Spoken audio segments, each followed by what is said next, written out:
He signed the buyout documents across the lodge table and slid them toward his wife, the way you'd slide a release form, to a vendor you were letting go. Not a co-founder, not a partner of 8 years, not the woman whose hand he had held at the water's edge. The summer, they decided to build something together in this city.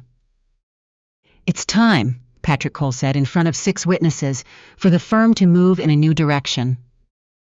Waverly Cole looked at the documents. She looked at her husband. She looked at the 6 colleagues seated around that cedar table in the Muskoka Lodge, people she had hired, mentored, defended, celebrated through 3 office moves and 2 recessions. And she felt something she would later describe, carefully and honestly, not as grief, but as relief. The particular clarifying relief of finally understanding something your body has known for a long time before your mind caught up. She picked up the pen, she signed. What Patrick did not know, what no one in that room knew, was that at 8:47 that morning, 3 hours before the lodge meeting began, Waverly had signed a different set of documents entirely. Those documents transferred majority ownership of a company called Arcform Consulting to Meridian Properties Group, one of Canada's largest real estate developers. The transaction value was $380 million. Before we go any further, if you believe that patience is the most powerful thing anyone can carry into a room, subscribe to Ivory Secrets and drop a comment with the city you're watching from. Let's see how far this one travels. The alarm went off at 5:30, same as always. Waverly had been waking at 5:30 for 6 years. Not because anyone asked her to, not because a schedule required it. She'd started doing it somewhere in the 3rd year of her marriage, when she understood that the hours before the house woke up were the only hours that fully belonged to her. She stood at the kitchen window of their Rosedale home with a mug of dark roast, no cream, and watched the ravine behind the property go from black to gray to the soft green of an Ontario morning in early June, delivery vans on the street below, a cyclist in a reflective jacket, the low hum of a city deciding to begin again. Today was the annual partners retreat at Pinneridge Lodge. 4 hours north, on the 400, on the water, the kind of place where things get made final, because the distance from the city creates the illusion of permission. Waverly had built this retreat into the firm's calendar herself. She had chosen Pinneridge. She had booked it every June for 5 years. She had believed once that it was where the partnership stayed honest. She heard Patrick's footsteps on the stairs. Heavy, deliberate, the walk of a man who has practiced something. She didn't turn around. "You're up early," he said. "I have a call at 7. She heard him pour coffee, heard him set the pot down with the particular careful quietness of a person who has already emotionally vacated the room they're standing in. "We should talk before we drive up." "We'll be late." "Waverly." She turned. He was standing in the doorway, in his gray blazer, the one he wore when he wanted to feel senior, with a folder under his arm and the face of a man who made his decision weeks ago and is only now arriving at the words for it. "What's in the folder?" she said. He set it on the island, 2 documents side by side. One she recognized immediately as a share buyout agreement. The other bore the letterhead of a family law firm in Yorkville. "I had them prepared last month," he said. "I wanted to be certain Before you what?" His jaw tightened. "Before I did this properly." She looked at the documents for a moment. 38 years old. 12 years in architecture, 8 years building Cole and Partners from a second-floor walk-up on Adelaide Street into a firm with 63 employees and a reputation tent that people in this city actually spoke about. She had built that alongside this man. She had also, in the past 2 years, built something else entirely, alone. "The partners are expecting both of us at the lodge," she said. "The partners are going to hear from me today." He paused. "I'd like you to be there." She thought about the 7 o'clock call. She thought about Dev Sharma, who would have the executed documents scanned and filed by 8. She thought about the number she and Meridian's legal team had landed on after 3 rounds of negotiation. A number so large she had not yet allowed herself to feel its full weight. She thought about the folder on the island. Fine, she said, I'll drive myself. The call took 18 minutes. She sat in her car in the driveway with the engine running and listened to Dev read the final confirmation. The acquisition had closed. The transfer documents had been registered. $380 million, 8% retained equity, a 4-year research and development mandate under Waverly's direct leadership, focused specifically on affordable mixed-income housing in the Greater Toronto area. That's it, Dev said, it's done. Waverly sat with the phone in her hand and looked at the ravine. She had started Arcform in the spare bedroom of a friend's condo in Liberty Village. She and Dev had spent 14 months building the methodology, a new approach to urban density, planning that used genuine community consultation data and environmental modeling to design mixed-use neighborhoods that actually worked for the people who would live in them. Patrick had called it, the one time she'd made the mistake of mentioning it obliquely, idealistic urban studies nonsense. He'd said it without cruelty. That was what made it stay.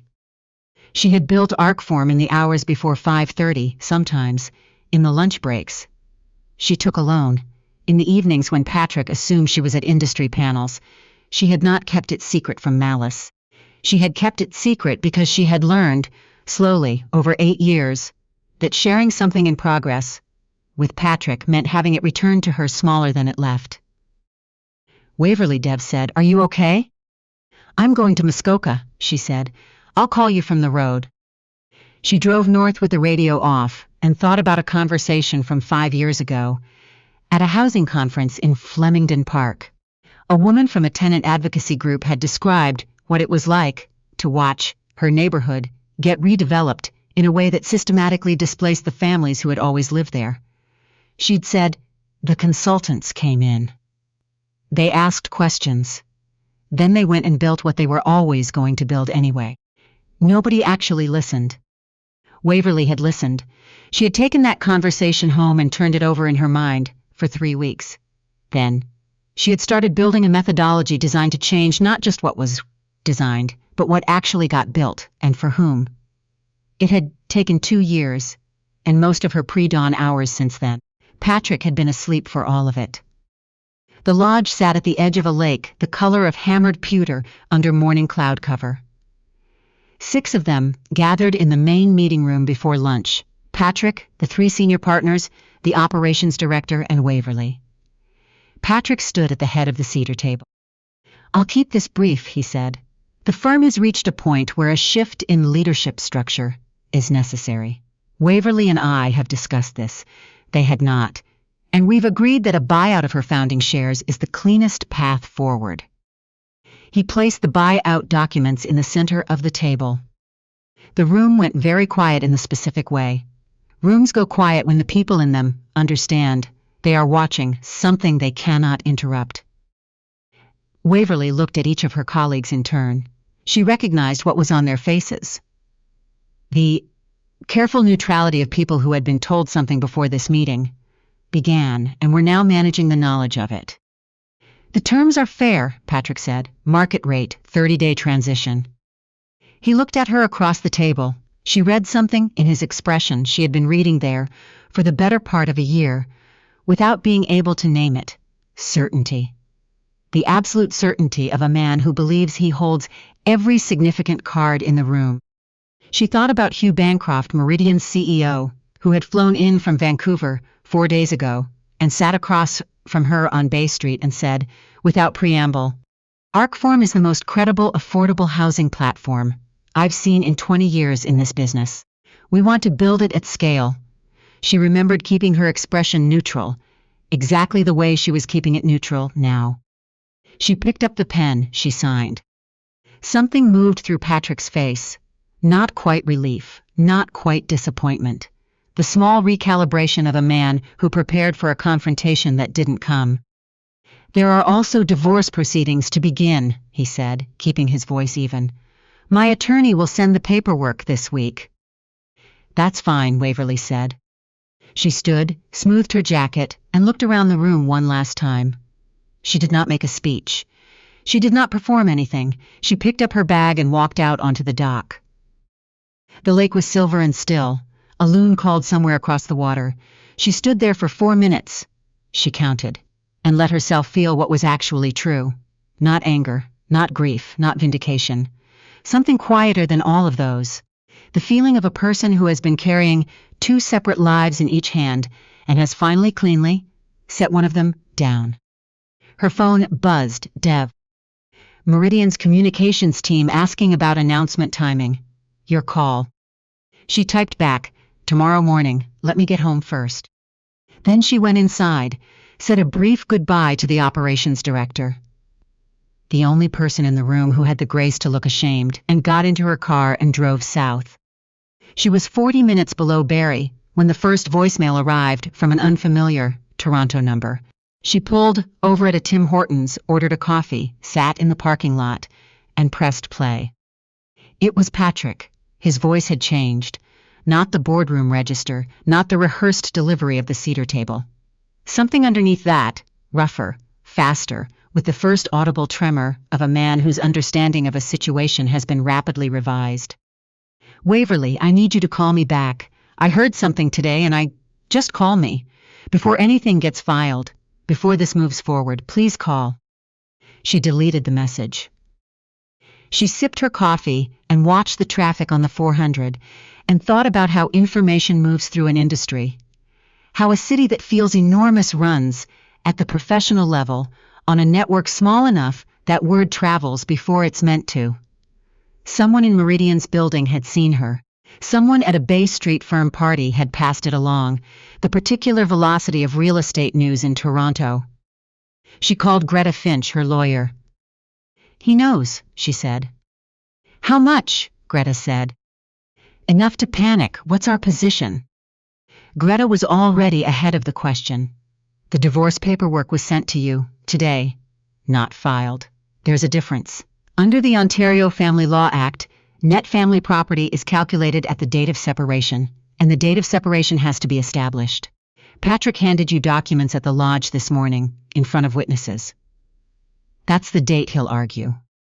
And ArcForm closed before that. ArcForm closed at 8:47 this morning, before the lodge meeting, before the handover. I've already pulled the email trail on the Meridian closing timeline. The date was set by their board calendar 3 weeks ago. There's no argument that you engineered the sequence. What's his best case? His best case, Greta said carefully, is that a court considers whether you deliberately structured the timing. Which isn't provable, because you didn't. His realistic case is considerably weaker than that. Waverly looked at the highway. He'll make noise to pressure a settlement, she said. That's exactly what this is. Tell him we're not settling.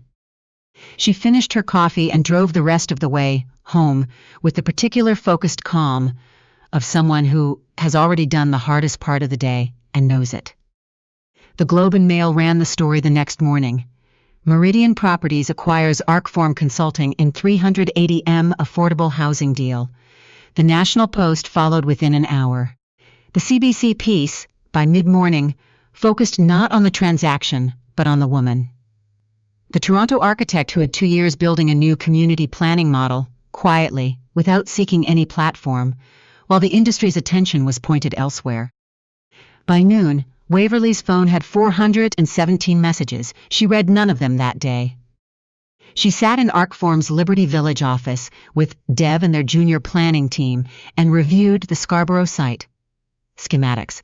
A former industrial corridor, 32 acres, with a potential for 2,000 units of genuinely affordable housing, a health center, community gardens, and transit connections that had been designed wrong for 4 decades and could now be corrected. They worked until 7. She ordered food. They kept working. The meeting between Greta and Patrick's attorney happened on a Thursday, 11 days after the lodge.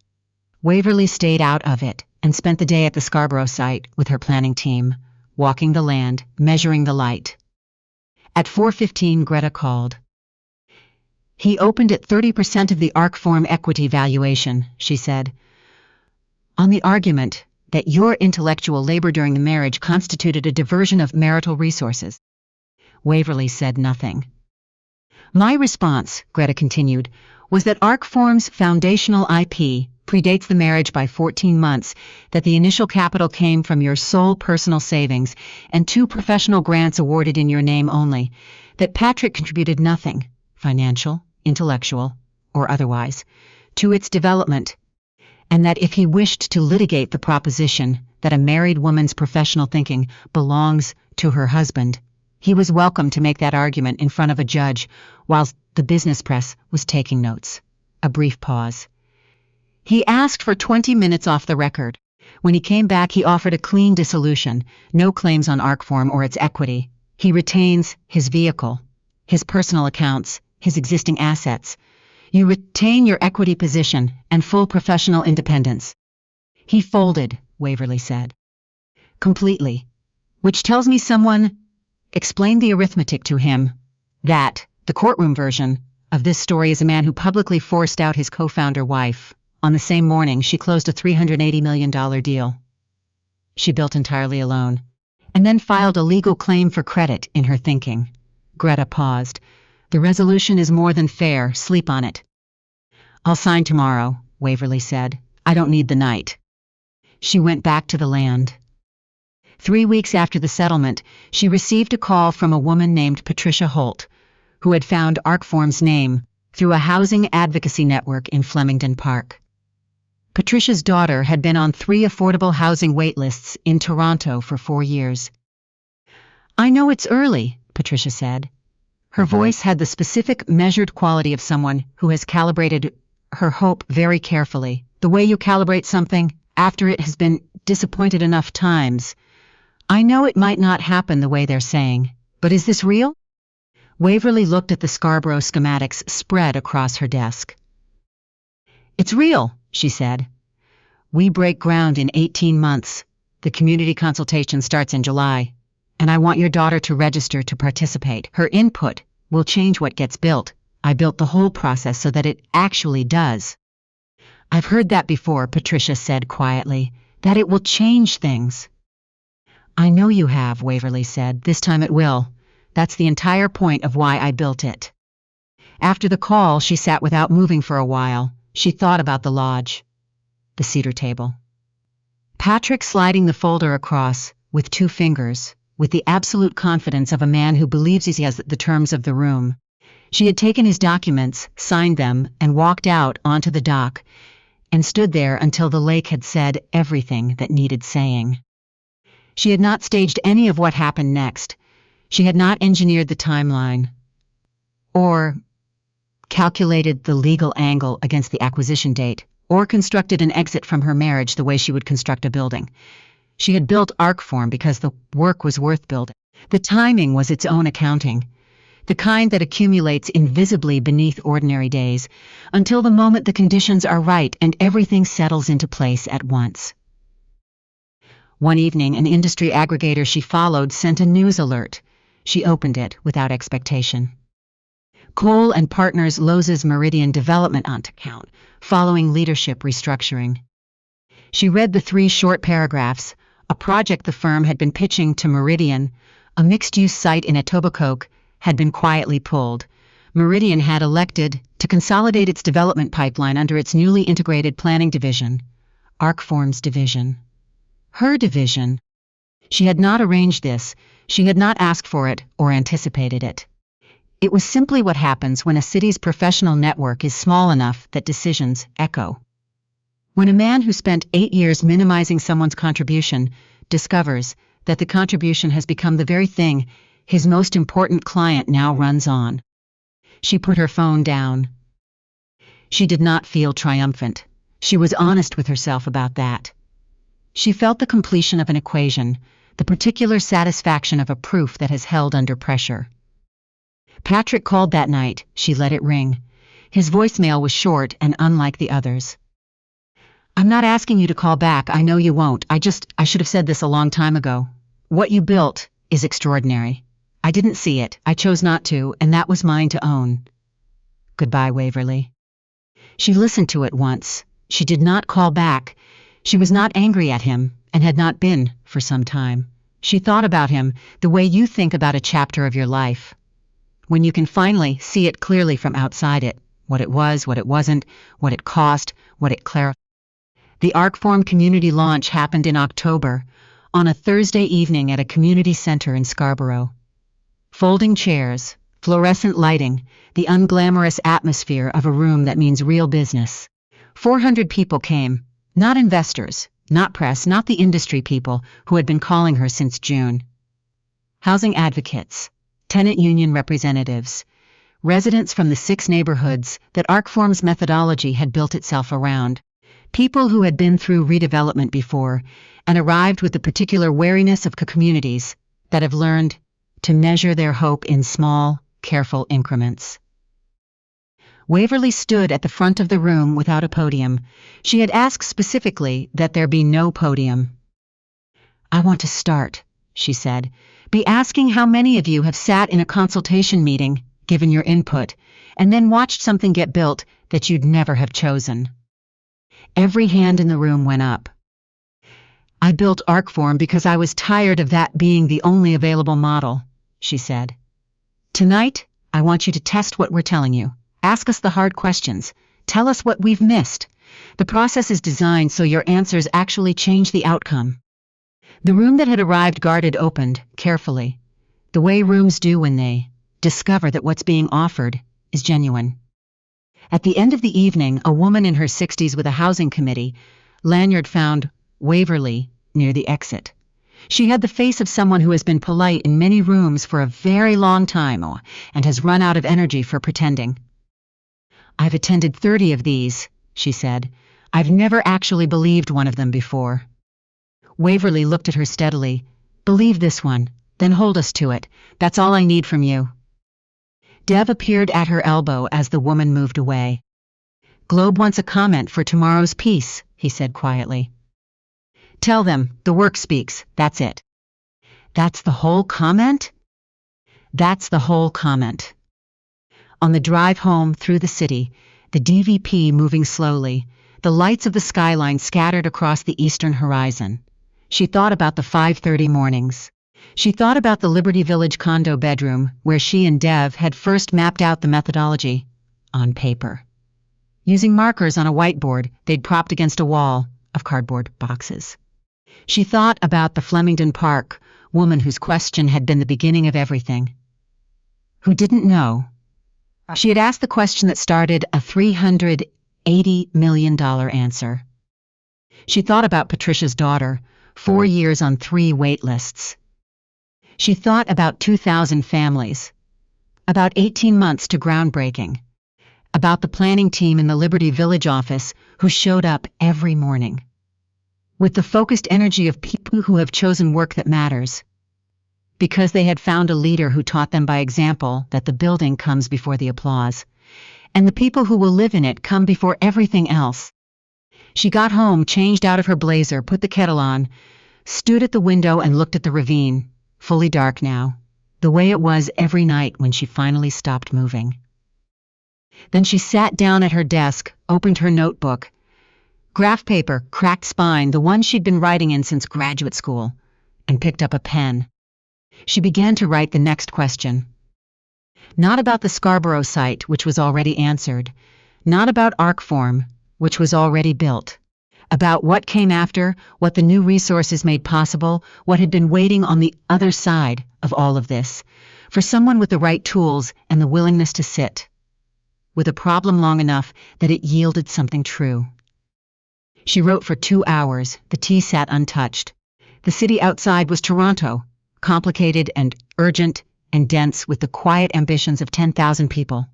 Built lives in a place that perpetually demanded more than it gave.